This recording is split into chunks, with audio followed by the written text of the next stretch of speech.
O negócio está agitado por aqui, mas temos doutor Fernando Gomes, porque saúde é importante a gente falar sempre, né, doutor? Bom dia, mais uma vez. Bom dia, Elisa. Bom dia a todos. Exatamente, saúde é fundamental.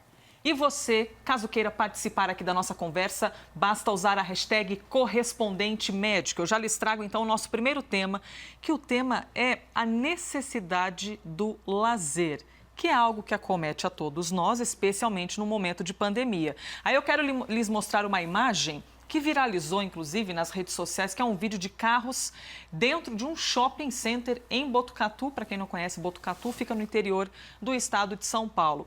Esse sistema é chamado de drive-thru indoor. Os consumidores só estão indo ali, é isso mesmo, são os consumidores entrando de carro dentro de um shopping para buscar as compras que eles fizeram, né? Então, fizeram pedidos ali por telefone, por internet, estão indo ali retirar. Por isso o nome drive-thru.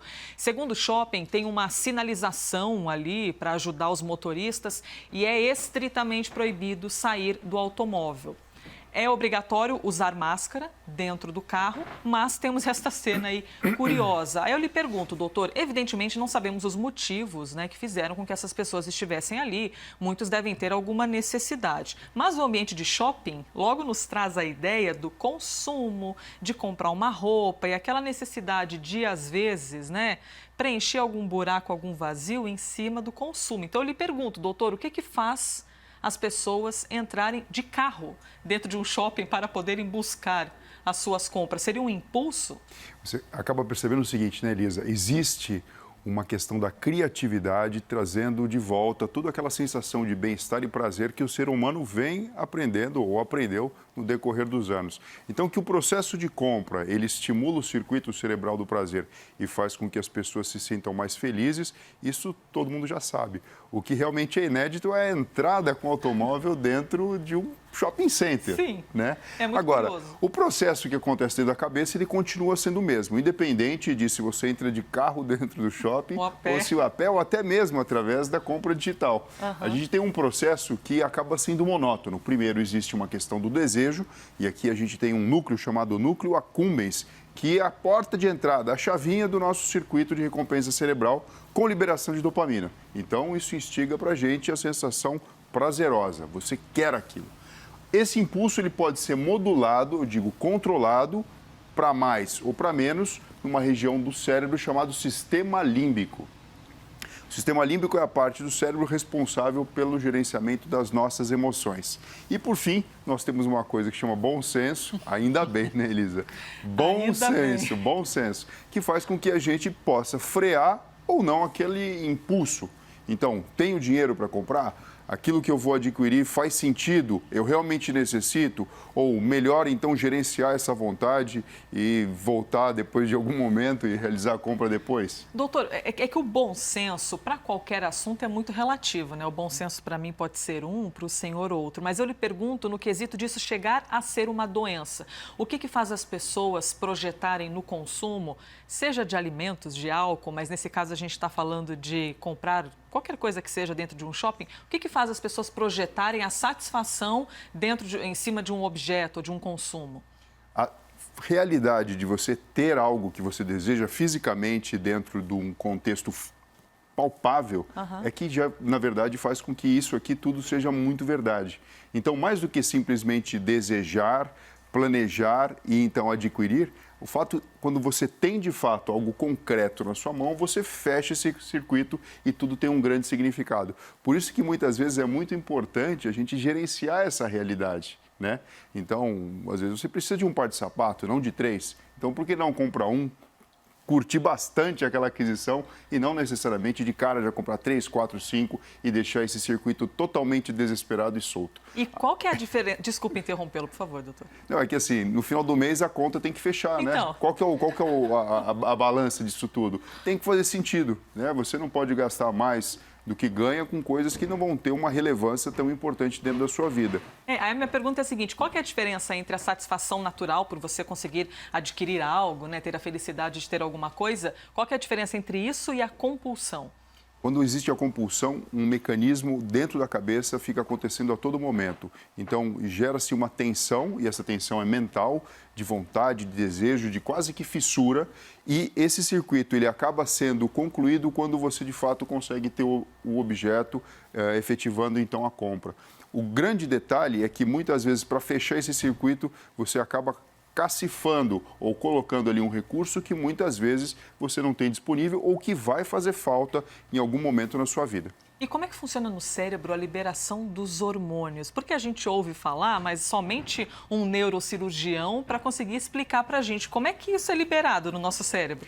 Quando a gente aciona esse circuito cerebral do prazer, e ali eu falei do núcleo accumbens, tem a área tegmentar ventral também, e a parte anterior do córtex pré-frontal, você libera mais uma substância chamada dopamina. Não simplesmente ela, mas principalmente ela. Faz com que você tenha aquela sensação gostosa, aquela sensação prazerosa que todo mundo já teve com alguma coisa que comprou, que adquiriu ou que conquistou. Então, realmente, o cérebro funciona diferente durante esse processo e o fato da gente reconhecer isso pode ser uma chave importante para você readquirir ou desenvolver um equilíbrio de saúde financeira. É disso que a gente está falando. Doutor, preciso cometer uma deselegância aqui com o senhor de interromper o nosso quadro por um instante, porque nós seguimos aqui também no nosso momento Breaking News, por isso Rafael Colombo tem informações para a gente? É isso aí, estamos acompanhando desde cedinho a operação que tem como foco o ex-governador de São Paulo, o senador paulista José Serra, e nós vamos para a porta da casa dele, na zona oeste da cidade, com informações do repórter Thales Maurício. Oi, Thales. Oi, Rafael. Exatamente. A gente continua acompanhando toda a movimentação aqui nessa residência que é do ex-governador de São Paulo, José Serra, e atual senador. Agora há pouco chegou um advogado aqui que não quis falar com a imprensa, há toda uma movimentação de jornalistas. Ele continua aguardando aqui do lado de fora porque ele não teve a entrada autorizada ainda na residência. Nós perguntamos para ele se ele representa a família, se foi chamado pelo ex-governador de São Paulo ou por familiares de Serra. Ele disse que não vai falar por hora, mas que depois de ficar a par da situação vai conversar com os jornalistas. Há pouco também, Rafael, a nossa reportagem presenciou aqui a saída de um agente da Polícia Federal. Ele saiu rapidamente do interior da residência, veio até esse automóvel, que a gente apura se é uma viatura descaracterizada da Polícia Federal ou se é um automóvel de familiares de José Serra. E eu abordei ele e perguntei: o ex-governador José Serra está na residência? Ele me afirmou com todas as letras que não, José Serra não está na residência, apenas a mulher dele. E por mulher a gente entende que é Silvia Mônica Além de Serra. Só ela estaria na residência, segundo este policial federal que nós abordamos aqui agora há pouco. A gente continua acompanhando toda a movimentação, os policiais federais permanecem no interior da residência, atuando então nessa busca e apreensão dessa operação Revoada, que faz parte aí da Operação Lava Jato. Voltamos a qualquer momento, Rafael. Fechado, Thales. Nós vamos de São Paulo para Brasília com mais informações, com apuração sobre esse mesmo assunto, essa mesma operação do Igor Gadelha. Fala, Igor. Olha, Rafael, eu conversei agora há pouco com alguns interlocutores e aliados do senador José Serra e realmente ele não está em casa, como o nosso repórter trouxe agora há pouco. Segundo esses aliados do senador, desde o início aí da pandemia, tanto Serra quanto sua filha Verônica e outros familiares se recolheram em uma casa que a família tem no interior da Bahia. Então, Serra não está em casa. Outra coisa que me informaram, os advogados do senador José Serra foram até o imóvel dele aí em São Paulo para tentar obter algumas informações. Eles dizem que ainda não obtiveram acesso ao inquérito nem à denúncia apresentada pelo Ministério Público. Segundo os interlocutores do senador José Serra, o inquérito que baseia essa denúncia, por causa da pandemia, estaria na casa do delegado que conduziu e não na sede da Polícia Federal. Por isso, os advogados ainda querem aí ter acesso ao inquérito e à denúncia antes de se pronunciar à imprensa.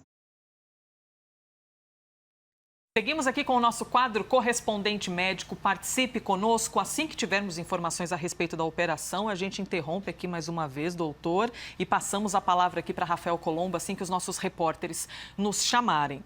Mas seguimos então com o quadro Por Falar em Bom Senso, já que estávamos falando antes a respeito de compras e todo o consumo.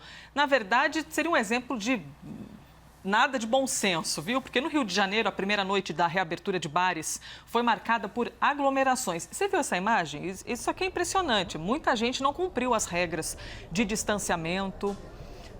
Pela imagem, você não observa ali ninguém com máscara. Enfim, as pessoas estão nas ruas, nas calçadas, no momento em que mais de 60 mil pessoas já morreram no país. E a gente vê mesmo assim essa cena. Doutor, a necessidade de convívio social é algo natural de todo ser humano. Todos nós, essa é a verdade, estamos com saudade, com vontade de ter de volta este convívio social. Só que esse sentimento, às vezes, pode ser maior do que preservar a própria vida, como a gente vê nessas imagens? Como o ser humano acaba, né, Elisa, muitas vezes repetindo o comportamento ao observar outras pessoas, a sensação de voltar ao antigo normal, sem as devidas proteções, pode fazer parte de um comportamento que muitas vezes é muito nocivo. Aqui a gente lembra daquele ditado, né, que se fala, né, o que os olhos não vê, o coração não sente. Então, será que essas pessoas, elas não tiveram nenhum parente, nenhum conhecido e ninguém que de fato ficou doente e teve um desfecho ruim? Porque a única explicação que tem para a pessoa ficar, na verdade, num manto de uma falsa sensação de segurança e assumir um comportamento que a gente sabe, né, totalmente inadequado e incompatível com o dia de hoje. E a gente observa aqui nas imagens os garçons com máscaras, com a proteção, mas boa parte das pessoas na calçada, olha, dá para contar nos dedos quantas pessoas aparecem de máscara. Eu, pelo menos aqui, não estou vendo nenhuma. As pessoas aglomeradas, ninguém mantendo o distanciamento, só reforçando esta imagem, é desta noite no Rio de Janeiro. Aí eu lhe pergunto, doutor, como é que a ciência explica esse comportamento? Como é que o nosso cérebro reage nessas situações? É como se desse um apagão da realidade, do bom senso? Como a memória de longo prazo da nossa forma de se relacionar com o mundo físico é muito mais forte, então nós não utilizávamos máscara, a gente tinha a possibilidade de tocar nas pessoas, de estar próximo das pessoas. Se a gente flexibiliza a nossa forma de entender e esquece essa informação, e principalmente porque provavelmente a maior parte dessas pessoas não teve um contato próximo com alguém que ficou de fato doente, que teve um desfecho mais grave, até mesmo morte, a pessoa volta para aquele antigo padrão de comportamento, porque isso já está arraigado no nosso cérebro e na nossa forma de se comportar. Então, essa é a única explicação que pode ser plausível para essa situação. E também o fato de quando a gente observa como uma determinada pessoa age, pelo efeito que a gente chama de efeito manada, muitas vezes notado em torcidas de futebol ou aglomerações de pessoas, por imitação, as pessoas vão tomando aquele comportamento, que a gente sabe que não é adequado no dia de hoje. Mostramos, então, carros entrando em shoppings, a liberação de bares e restaurantes no Rio de Janeiro, que lotou alguns bares com essas imagens que vocês viram impressionantes. A gente fala de barzinho, de shopping, só que, afinal, doutor, a propaganda, ou melhor, a comunicação desses lugares mexe com o instinto do consumidor? Mexe com o instinto do consumidor, a gente pode falar aqui num capítulo à parte chamado neuromarketing ou algo assim, mas, por exemplo, quando a gente pega o papel das cores, principalmente, elas acabam funcionando como verdadeiros sinaleiros que trazem para a gente algumas informações extremamente importantes. Eu estou de cinza aqui, eu estou bem normalzinho. Você já está com uma cor mais próxima do vermelho, Elisa. Sim. Então você já chama mais atenção, que é exatamente esse mecanismo de compra que acaba sendo acionado. Se a gente olhar um farol de trânsito, o vermelho e o amarelo são cores que já remetem para a gente a ideia de que eu preciso parar e fazer alguma coisa. Atenção. E o verde é alguma coisa mais relacionado com um livre trânsito, um livre acesso. Então, não é à toa que grandes marcas acabam utilizando essas cores como uma forma de utilizar algo que naturalmente já acontece dentro do nosso cérebro, que chama atenção e faz com que a gente tenha que tomar uma decisão. Ou parar, ou seguir em frente, ou então, quem sabe até mesmo, realizar uma compra. Curioso imaginar como as cores mexem com a gente a ponto de despertar mais a fome ou o desejo de estar em um ambiente, o desejo de ficar pouco neste ambiente, e a neurociência também explicando tudo isso aqui pra gente. Participe da nossa conversa, #correspondente médico. Vamos para o próximo tema, agora aqui no Novo Dia.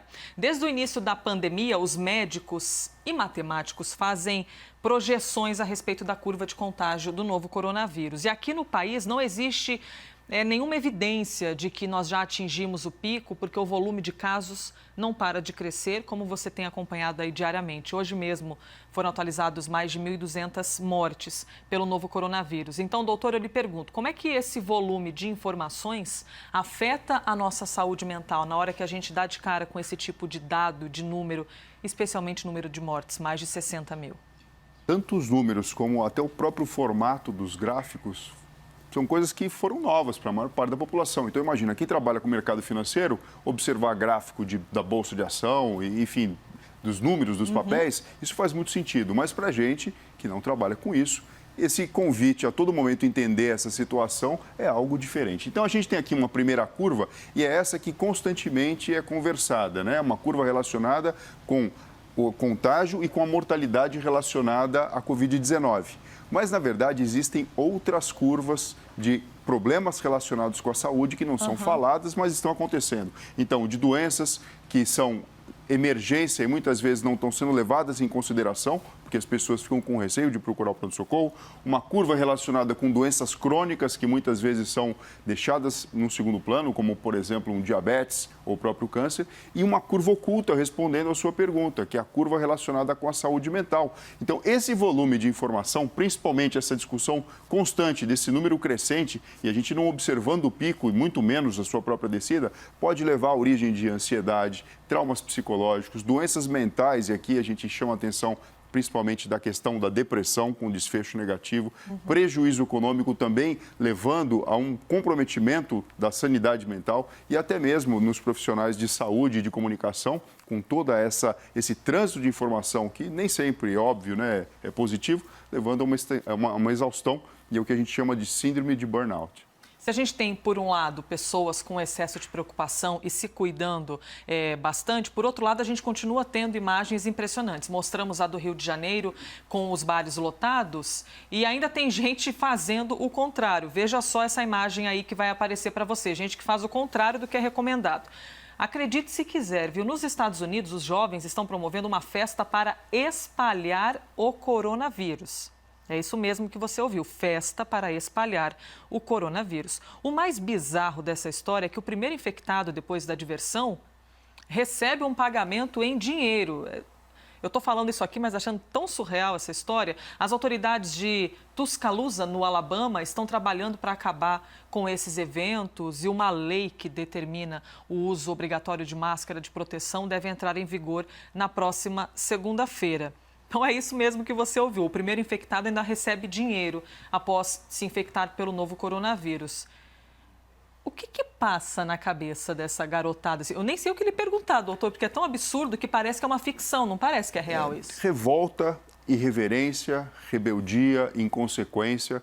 Para mim, isso aqui parece muito aquela prática, né, da roleta russa. Então, assim, a gente sabe que é alguma coisa perigosa, a gente sabe que existe toda uma preocupação do mundo de uma forma muito evoluída de amor ao próximo, desenvolver técnicas para que a gente possa transitar com mais segurança para evitar a propagação do vírus e, de repente, algo dessa forma me lembra muito esse comportamento. Então, uma negação extrema, uma revolta, uma rebeldia com a realidade e um comportamento inconsequente. O senhor fala muito que os idosos, por terem uma memória muito grande, eles acabam reagindo de diferentes maneiras aí em cima dessas situações que nós estamos vivendo. Então, em contrapartida, os jovens, por não terem vivido muitas coisas, eles ficam mais suscetíveis a cometerem esses erros que parecem tão absurdos?